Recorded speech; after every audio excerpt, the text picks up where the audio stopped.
வணக்கம் கிரிக்கெட் ரசிகர்களே, welcome back to Tamil cricket trolls with you Vel present. So title பார்த்ததுலேயே உங்களுக்கு ஒரு ஐடியா கிடைச்சிருக்கும் இந்த வீடியோ எதை பற்றின்ட்டு. Half year through the season வந்துட்டோம். எல்லா டீம்ஸும் ஆல்மோஸ்ட் 7 மேட்சஸ் விளாண்டாங்க. ஸோ இது வரைக்கும் நடந்ததுல கான்ட்ரவர்ஷியல் மூமெண்ட்ஸ் பற்றி பார்க்கலாம். ஸோ ஃபர்ஸ்ட் நம்ம என்ன பார்க்க போறோம்னு பார்த்தோம்னா, சிவம் துபே ரீசெண்டாக ஒரு சம்பவம் பண்ணியிருக்காரு. சிவம் துபே ட்ரெஸ்ஸிங் ரூம் போகும்போது ஒரு ஆர்சிபி ஃபேன் அவரை ட்ரோல் பண்ணிட்டு இருந்திருப்பார் போல. அதுக்கு ஒரு ரெஸ்பாண்ட் பண்ணியிருப்பாரு. இந்த மாதிரி ஜெர்சியை ஷோ பண்ணி எங்கள்கிட்ட 5 ட்ராஃபிஸ் இருக்கு, உங்கள்கிட்ட என்னடா இருக்குன்ற மாதிரி. இதுக்கு முன்னாடி வந்து ஃபேன்ஸ்குள்ள ஃபைட் போயிட்டு இருந்தது. ஆர்சிபி, சிஎஸ்கே, எம்ஐ இந்த ஃபேன்ஸ்குள்ளலாம் ஃபைட் போயிட்டு இருந்தது. எங்கள்கிட்ட வந்து 5 ட்ராஃபி இருக்கு, உங்கள்கிட்ட என்னடா இருக்கு, லாலிபாப் பாய்ஸ் அந்த மாதிரிலாம் போயிட்டு இருந்தது. இப்போ அதெல்லாம் தாண்டி ஒரு பிளேயரே வந்து ரெஸ்பாண்ட் பண்ணியிருக்காரு. We have 5 trophies, what do you have, அந்த மாதிரி ஒரு ரெஸ்பான்ஸ் கொடுத்துருக்காரு. இதை பார்க்கும்போது ஆர்சிபி ஃபேன்ஸ் உங்களுக்கு தோணலாம், ஏன்னா எனக்குமே தோணுச்சு, 5 டிராஃபில நீ எத்தனடா அதுல இருந்திருக்க அப்படின்ற மாதிரி தோணலாம். பட் சேட்லி ஐபிஎல் 2023ல சிஎஸ்கே ஜெயிக்கும் போது சிவம் துபே வந்து ஒரு க்ரூஷியல் பார்ட்டா பிளே பண்ணியிருக்காரு. ஸோ ஆர்சிபி ஃபேன்ஸ் வேற வழியே இல்லை, கப்பு ஜெயிக்கிற வரையும் இதெல்லாம் கேட்டுதான் ஆகணும்.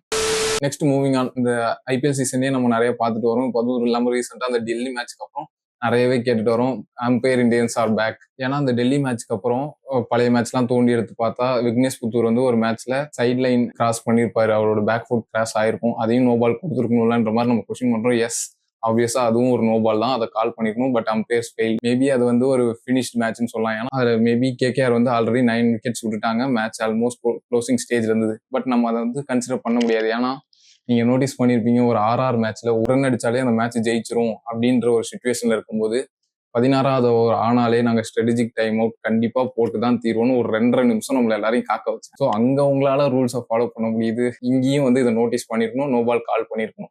நம்ம மிச்சல் ஸ்டார்க் இன்சிடென்ட்லயும் பாத்தீங்கன்னா அது பியூர்லி நோ பால் தான். ஏன்னா ரூல்ஸ் படி பார்த்தா பேக் ஃபுட் வந்து சைட் லைன் டச் பண்ணிருக்கவும் கூடாது, அதை தாண்டி வெளியவும் போயிருக்க கூடாது. அதுல கிளியராவே மிச்சல் ஸ்டார்க்கோட ஃபுட் வந்து கிளியராவே அதுல கொஞ்சம் டச் இருக்கும்.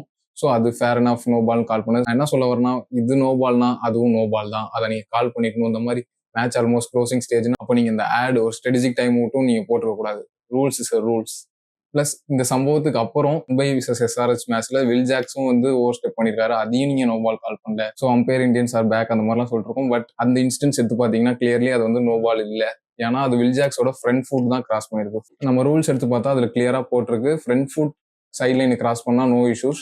நெக்ஸ்ட் நம்ம தேர்டா இப்போ ருத்துராஜ் இன்ஜுரி பார்த்துருவோம். நிறைய ஃபேன்ஸ் நம்மளும் பார்த்துட்டே இருக்கோம், இன்னுமே வந்து நிறைய கொஸ்டின் பண்றாங்க. ஏன்னா அவர் அந்த இன்ஜுரி இந்த சீசன் ஃபுல்லா விளையாட மாட்டாருன்னு சொன்னதுக்கு அப்புறமே அவர் வந்து எல்லா மேட்சுக்கு முன்னாடி ஃபுட்பால் விளையாடுறாரு, நல்லா தான் இருக்காரு, உட்காந்து மேட்ச் பாக்குறாரு, இதெல்லாம் பொய்யா அப்படின்ற மாதிரி இருக்கும். நமக்கு ஃபர்ஸ்ட் ஆஃப் ஆல் நான் என்ன சொல்ல வரேன்னா, அவருக்கு ஒரு எல்போ இன்ஜுரி, ஃபுட்பால் விளையாட முடியாது. எல்போ இன்ஜுரி வச்சுட்டு ஃபுட்பால் விளையாட முடியாது, அதுவும் சும்மா ஒரு ப்ராக்டிஸ், சும்மா ஃப்ரெண்ட்லியா விளையாடுற இது கூட விளையாட முடியாத சுச்சுவேஷன்லாம் கிடையாது. இன்னொன்று நான் ஒரு ஃபுட்டேஜ் எடுத்து வச்சிருக்கேன், அது உங்களுக்கு எல்லாருக்கும் ஷோ பண்றேன். இந்த ஐபிஎல் சீசன் ஸ்டார்ட் ஆகிறதுக்கு முன்னாடி நார்மலா பேர் ஹேண்ட்ஸ்ல தான் விளையாண்டுட்டு இருக்காரு. இப்போ இந்த இன்ஜுரி கன்சர்னுக்கு அப்புறம் பாத்தீங்கன்னா ஒரு நல்ல ஃபேர் அண்ட் ஒரு நல்ல திக்கான ஒரு பேண்ட் சம்திங் ஏதோ கையில போட்டிருக்காரு. நம்ம அதுவும் இல்லாம அந்த மேட்ச்ல இன்ஜுரியான மேட்ச்லயே நம்ம பார்த்திருக்கோம், ஆர்ஆர் கூட கிளியராவே அவரோட எல்போல பயங்கரமா அடிச்சிருக்கும். தேஷ்பாண்டே ஓவர்ல அவரோட எல்போல கிளியரா அடிச்சிருக்கும். அதுவும் இல்லாம ரொம்பவே ஸ்ட்ரகிள் பண்ணாரு.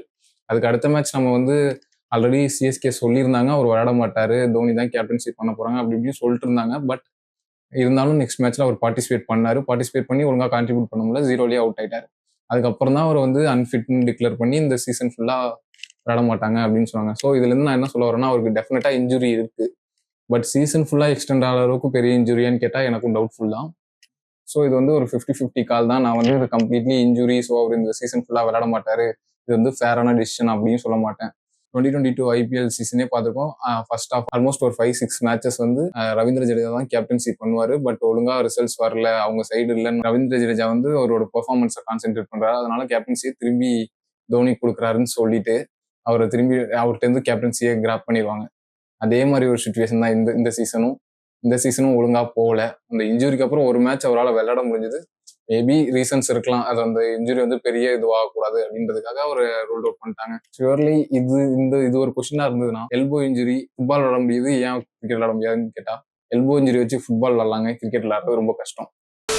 நெக்ஸ்ட் நம்ம பஞ்சாப் மேட்ச்ல ஜஃப்ரா ஆர்ச்சர் தூங்கிட்டு இருந்துட்டு செகண்ட் ஹாஃப்ல வந்து பவுலிங் போட்டு ஒரு பிரில்லியன்டான பெர்ஃபார்மன்ஸ் கொடுத்தது. அதுவுமே ஒரு நல்ல டாக் ஆஃப் த பாயிண்டா இருந்தது. ஏன்னா ஃபர்ஸ்ட் ஹாஃப்ல அவ்வளோ இன்ட்ரெஸ்டிங்கா மேட்ச் போயிட்டு இருக்கு, ஒரு நெக்ஸ்ட் பேட்ஸ்மேன் அவர் தான் உள்ள வரணுன்ற ஒரு சுச்சுவேஷன்லாம் இருந்தப்போ கூட நம்மளால அங்க நல்லா ட்ரெஸ்ஸிங் ரூம்ல இழுத்து போத்தி தூங்கிட்டு இருந்திருப்பாரு. செகண்ட் ஹாஃப்ல உள்ள வந்தா அப்படியே ஃபயர் மோடு தான். அந்த ஃபர்ஸ்ட் ஹாஃப்ல எடுத்தாருல ஒரு பவர் நேப், அது எவ்வளவு ஹெல்ப்ஃபுல்லா இருக்குன்னு நல்லாவே தெரியுது. ஒரு ஃபயர் விட்டாரு, பஞ்சாபோட in form opener Priyansh Arya and Shreyas Iyer மாதிரி ஒரு பேட்ஸ்மேனை எடுத்து கொடுத்துருக்காரு, அதுவும் பவர் பிளேலேயே எடுத்து கொடுத்துருக்காருன்னா என்ன மாதிரியான ஸ்பெல்லுன்னு பார்த்துக்கோங்க. அதுவும் இல்லாமல் என்னோட ரியாக்ஷன் என்னவா இருந்ததுன்னா, அந்த சீசன் ஸ்டார்டிங்ல தான் ஒரு மோஸ்ட் எக்ஸ்பென்சிவ் ஸ்பெல் போட்டிருப்பாரு. ஸோ அந்த A1 படத்துல வர மாதிரி தான்.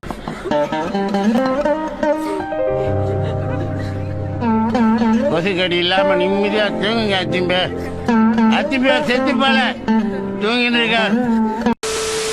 வந்து நம்ம அபிஷேக் சர்மாவோட இந்த நியூ செலிப்ரேஷன் இது வந்து எவ்வளவு தூரம் போகும்னு தெரியல. பட் இது ஒரு பார்க்க கொஞ்சம் டிஃப்ரெண்டா இருந்தது. ஒரு செஞ்சுரி அடிச்சுட்டு பாக்கெட்ல இருந்து ஒரு நோட் எடுத்து எல்லாருக்கும் ஷோ பண்ணிட்டு இருந்தது வந்து கொஞ்சம் டிஃப்ரெண்டான இருந்தது.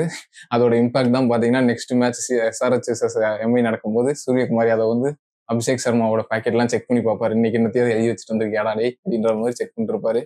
ஸோ இதுவுமே ஒரு டாக் ஆஃப் த பாயிண்டா இருந்தது. அவர் அந்த எழுதி வச்சு வந்ததை ஷோ பண்ணுவாரு செஞ்சுரி அடிச்சுட்டுன்னு யாருமே எக்ஸ்பெக்ட் பண்ணல. ஆக்சுவலா இதுக்கு முன்னாடி இந்த மாதிரி நடந்தது இல்லை.